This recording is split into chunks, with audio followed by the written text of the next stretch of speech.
cases of the coronavirus are trending upward nationally, but that's not the whole picture.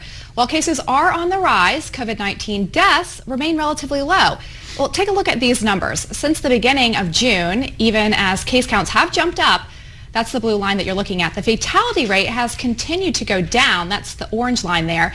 And now more testing does produce more positive results. But what we're learning is that the fatality risks are lower because those getting tested are younger and not at risk. And if you compare this to the earlier this year, between March through mid-May, where the graph is lockstep between confirmed cases and deaths, and why is that? Well, it's because those getting tested were older and at-risk patients. And the current increase in positive COVID-19 tests comes as social distancing practices have been broken down. You might have seen that this weekend. Well, a lot of those confirmed cases have not resulted in deaths. It doesn't mean that there's no longer a risk out there.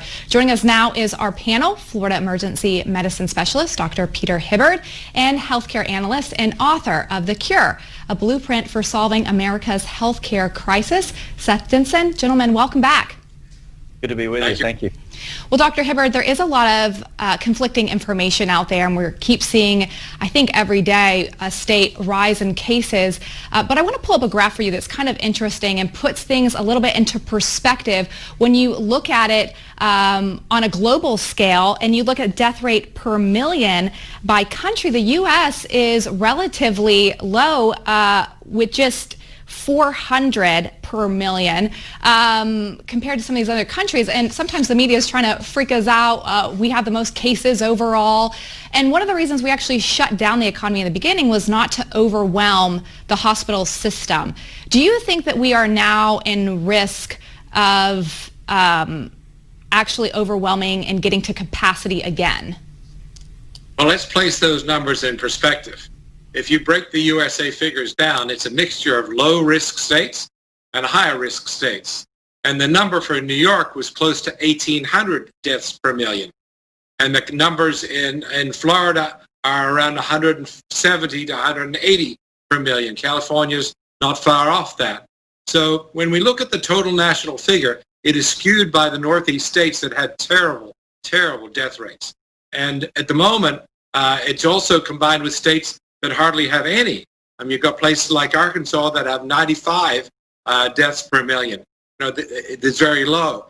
Factor this into the deaths per million in Spain or between 600 and 700. Italy, similar. France, 600 per million. So the 400 per million average across the United States is a terrible figure. It should be less than 100 for the state of our technology, and it's disgraceful that it's that high.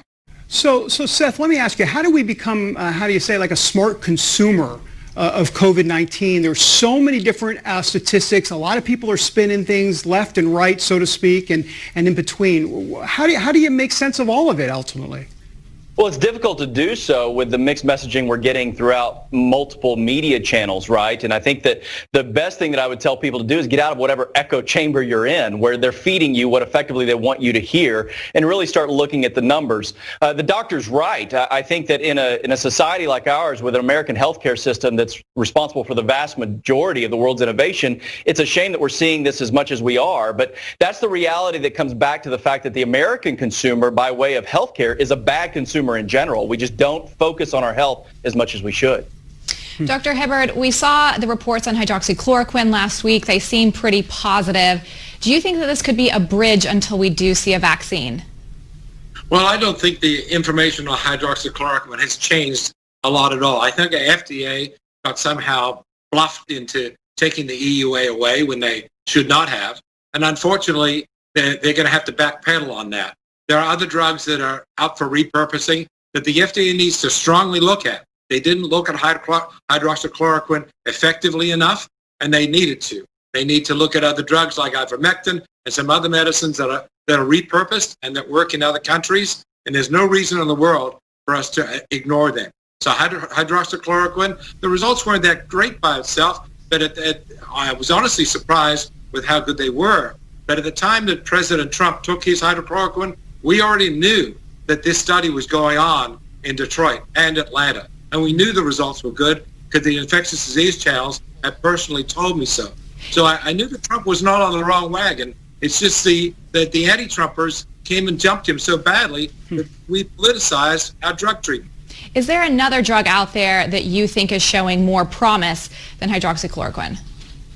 Well, honestly, there's an ivermectin group that really shows some relatively good responses too. And I think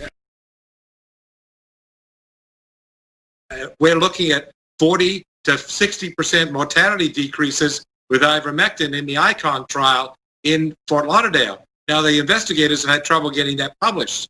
And so the lowdown here is they're probably going to have to team up with Gilead, with remdesivir, that has a significant financial following in order to get some of these other drugs out there. Seth, I want to ask you about masks. They've unfortunately become political in nature. It's really kind of the nature of the beast, if you will. We live in a toxic world, in a politically divided world. But what do you make of masks as the future in America? I mean, I think a lot of people are wondering, oh my gosh, am I going to have to wear a mask for, I don't know, ever? What's your sense about how long we're going to have to be with this new normal, if you will? I think there's two components to that, right? One is as we start to work through a vaccine, and the second is herd immunity. And I think as we start to see this virus, become kind of fought in those manners, we'll start to see the relaxing of masks. Sadly, this is a politicized statement, and I had this argument with somebody in my family this weekend who said, well, it's my constitutional right. I said, well, the Constitution doesn't mean you have to wear pants either, but we need you to do it right now, and we all need to come together and fight this together, and then that way we can get beyond the mask. But the one thing we don't want to do is have our economy shut down again. If wearing a mask means we don't have to do that, well, then sign me up. I'll wear the mask.